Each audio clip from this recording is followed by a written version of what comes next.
अस्सलाम वालेकुम, मेरा नाम है शेख उस्मान अली और आप देख रहे हैं मेरा चैनल सोच को रंग दो, जहां सोच बोलती है। अगर आप सारी रात एक ही करवट पर सोएं तो क्या होगा?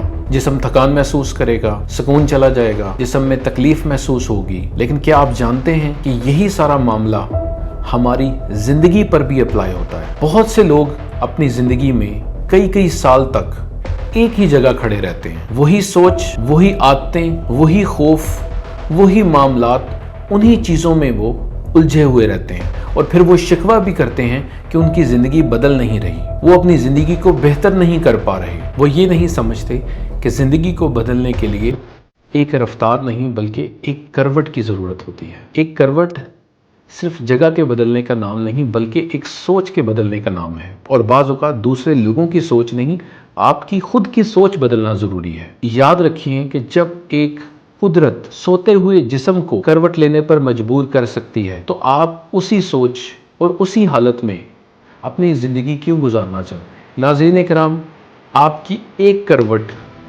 आपकी सोच बदल सकती है। आपकी एक करवट आपकी आदत बदल सकती है। नाज़रीन किराम, आपकी एक करवट आपकी सारी ज़िंदगी बदल सकती है, क्योंकि जो लोग करवट लेते हैं वही लोग आगे बढ़ते हैं। अगली वीडियो तक मुझे इजाज़त दीजिएगा। अपना ख्याल रखें, दुआओं में याद रखें, चैनल को सब्सक्राइब करें। फ़ी अमान अल्लाह।